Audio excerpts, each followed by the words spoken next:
Hello YouTubers, my name is Attila Mate from Blue Sky Photography, and today I would like to talk to you about the Fuji X-T20 and the sports photography possibilities, let's call it, with the Fuji X-T20.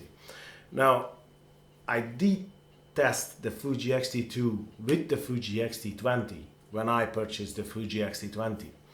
I was in the camera shop and I asked for both of the cameras, and I wanted to decide which one to buy. Now, obviously, for the beginning, I purchased the X-T20 because I wanted to be 100% sure, because I burned myself pretty badly with the with the Sony E-mount system when I got into it. I purchased from the beginning three cameras, actually two cameras at the beginning and another one after that. And I now at this stage, I am much more careful when I want to purchase something. So that's why I bought the X-T20.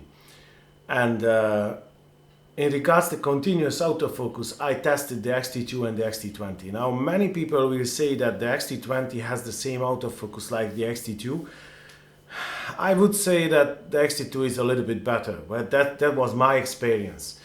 Now, obviously, it might be, I don't know, bad luck, or it might be something. If somebody scientifically proves, that it is the same, I don't know, by my tests, and real world tests, because we were up in Dublin, the front of the camera shop, and my friend used to run towards me and back, and I was tracking him and shooting, And I set both of the cameras, in the same autofocus, continuous autofocus. And also Fuji has these 5 modes, of the autofocus continuous modes, and even there I set the X-T2 and the X-T20 in the same mode. But the X-T2 has some possibilities to tweak the autofocus even better. So in my opinion, the X-T2 is a little bit better. But anyway, let's get back to the track and let's see what I want to talk about today. My son had a rugby match, not too long ago, and I'm shooting sometimes for his club, sports photos. And I was there with my Fuji X-T20, and I had the 55 to 200 variable zoom lens, which is a great lens, by the way. I have a review of that lens, and the image quality of that lens is simply mind-blowing. I like that lens really, really much. Now, it's not a very fast lens because it's a 3.5 to 4.8 lens. It's not bad.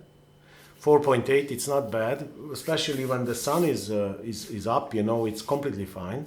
But in the same time, when it's cloudy, luckily the Fuji X-Tron sensors, they handle the noise really well, so you can crank up the ISO no problem, and you don't have any issues with that. So I want to show you some photos, and I want to show you what I achieved, and I will explain to you with those photos, what is my experience with the X-T20. I think that it's the frame rate, I think it's more than enough, the frame rate. I think so. That's not an issue, that's okay. If you are obviously, if you're a professional sports photographer, you won't shoot with an X-T20. That's normal, you will buy something serious, for that. Like you will buy the X-T2, or you will buy the Panasonic G9, or you will buy the Olympus EM1 Mark II, or you will buy Nikon D500, or whatever, just, I'm saying, you will buy a different camera. But if you want to shoot sports casually, or if you want to shoot your son's sports matches or something, or your daughter's sports matches or whatever, this could be a good camera and a good option, because this camera is not really expensive, but at the same time it's very capable, So let's get into my computer. I show you some photos, and I will tell you what is my experience according to those photos. So let's see those photos. So we are in my computer now, and let's open up Zonar Photo Studio and let's see some photos. Now I opened up this folder. I edited. These are edited pictures. I don't think there is a point to show you the raw photos. Mostly I took out of the JPEGs. Fuji does a great job with JPEGs, and I think that for these kind of situations, when you just want the photos, to in a small newspaper or somewhere online, this is great. You don't really need the raw photos. Now obviously I shoot RAW and JPEG in the Fuji, and I keep the RAW photos for just by, you know, for convenience. If somebody wants a bigger print or something, I can do that, but mostly I work out of JPEGs over here. Now these photos, like you see, I will show you a good view in action. This is the first one is well, not a stationary, but this guy was walking very slowly, so this is not an action photo, I would call it, but you can see the image quality is brilliant. You can see over here that it's ISO 800, 1000 of a second, f4.8. So this is ISO. The ISO is cranked up to 800, and you can see all the detail. It's great, you know. It's good. It looks really good at 100% crop. Look at that at f4.8. This is the widest you can, the widest aperture you get on this Fuji lens. Now let's go further a little bit, and you can see the next photo. Now this is an action already, and you can see over here that it's a pretty fast action, I would say. Now if we get into this, you can see over here that the details are great, excellent. And again, it's ISO 400. This is ISO 400, 1000 of a second, f4.7, because this wasn't completely zoomed out. Yeah, it's 181 millimeter instead of 200 millimeters. Yeah, because this photo was 200 millimeter and this is 180 millimeter.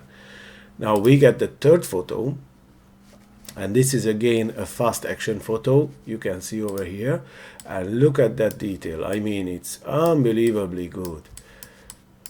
I like this lens, I tell you. This lens is excellent. ISO 320, 1000 of a second, f4.4. Now again over here, this is the next. This was a row of shots, you know, like 6 shots or something. Now what I want to say over here, that when I did some trackings, you know, like 5, 6, 7 shots after one after the other, you know, and I was looking at them, you know, in a row. From 5, 6, 7 shots, there was maybe 1 or maximum 2 which was out of focus. The rest was completely in focus, so the tracking works pretty well on this camera. Comparing that it's only a 700 or 800 euro camera, you know, it's not bad at all for this kind of action, I'd say.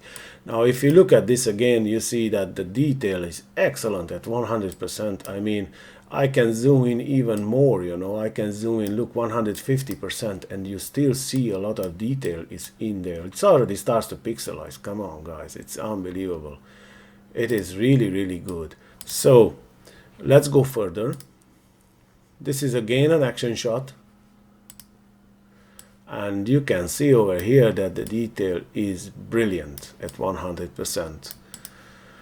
And this was ISO 400. Like I said, I set my camera at auto ISO and 1600, the maximum ISO that I allow the camera to go, and that was okay. You know, you can, the great thing in FujiFilm X-T20 though, that you can set the minimum shutter speed as well. So if you don't want to go lower, you know, with the shutter speed by accident, you know, it's the camera won't allow you to go lower. Now this is again, you can see over here, it is 1000 of a second, f4.8, ISO 400 at 200 millimeter. It's brilliant, I tell you. Look at those details. I mean, it's blown up at 100%, you know. It is really, really good. Now let's go further. This is another shot from another angle. Now you can see on this shot though that there is noise in the picture. Now at ISO 400, I didn't really want to apply a severe noise reduction, you know, on the photo, because this is a JPEG photo. But when you don't zoom in at 100%, you don't see anything. And even if you zoom in, you know, it's not really bad. It's just a little bit of noise in it. That's the APS-C size sensor. If you would have a full frame camera with the same ISO, you won't see these noises in the photo. Now let's go further. This is another shot. This is not really an action shot, I'd say. But you can see over here that the color, I like the color reproduction of Fuji, by the way. It's really, really good. I like it. Although in landscapes, if you go, it's a little bit different color. Many people complain that they don't really like the colors of the Fuji in landscapes. I wouldn't say I don't like it. It's different, but in RAW you can adjust that anytime you want, and there are a lot of color profiles in there in the Fuji camera, so you can set yourself whatever you want.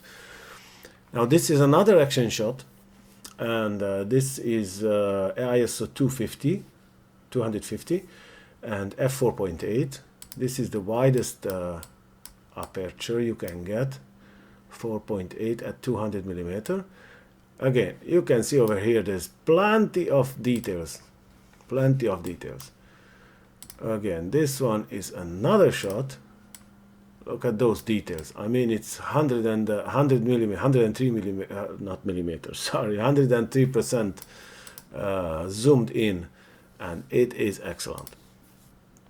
Okay, this one, another one in action. You can see over here the details. Look at that, how the grass is flying. That is really good, I tell you. This grass is flying in the air, like it's in full action, yeah. Okay, this is the continuity of the other shot. This was the one before. This is the no, it's the same shot, sorry.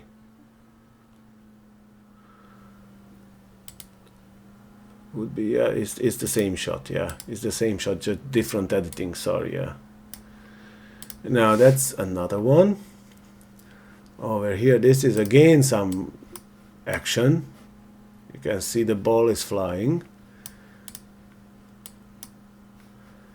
That's the continuity though of this shot. This is after that, and this is even after that. So you can see it's like 3 shots one after the other.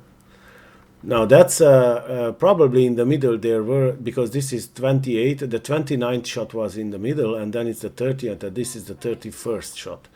So that's the 31st one. They were running, I tell you, they were running like hell. This is a pretty fast sport, rugby is a pretty fast sport, I tell you. I like it though. Now this is another shot, in the action, and that's the last one. Now guys, if you can see over here that at this kind of ISO, 400 and 600 and 800, Fuji X-T20 is really great, and you get really usable images. Now if you zoom in at 100%, obviously you see some noise. That's not a question, but in the same time, the images are unbelievably good. Now I love it, I tell you. I love this camera for these kind of things. Again, this is not a full frame camera, you have to accept that. This is a compromise when what you do when you buy an APS-C size camera. But in the same time, this is an excellent camera, and if you can get a faster lens, this noise can be reduced even more. Now, I hope that this video was helpful to you guys. I just wanted to show you my experience and my opinion about the Fuji X-T20 in this kind of situation. Like I said, the autofocus is good. I wouldn't say that every single shot was in focus. No, it wasn't. It happened, that a sequence of 10 shots, 3 shots were out of focus and 7 in focus. So that's why I say that for personal use, or if you want to just do it for your family or these kind of things, this camera is excellent. But if you want for a professional sports camera, you have to buy a different camera, because this is not able to deal with that kind of situations. But I wouldn't say that you could not do it. You could, but actually you would lose some images. That is 100% sure. So I would suggest to buy a different camera if you want to do it professionally. I think, in my opinion, it is really important that when you shoot a match, you must have the majority of the shots in focus, because you don't know what is the expression of the face, of the player, and you might miss some excellent shots because the autofocus is not working properly, or the shot is not really in focus. So that's why I think that it would be better to have a better focusing camera if you are doing professional sports photography, or if you want to get involved in professional sports photography. Okay, so I hope that this video was helpful to you guys. I hope that you liked it. If you liked it, please like and subscribe and share my videos, and don't forget to hit the little bell button near the subscribe button to get notified when I upload another video. And other than that, I wish you a great day, and I'll see you in the next one. Take care, guys.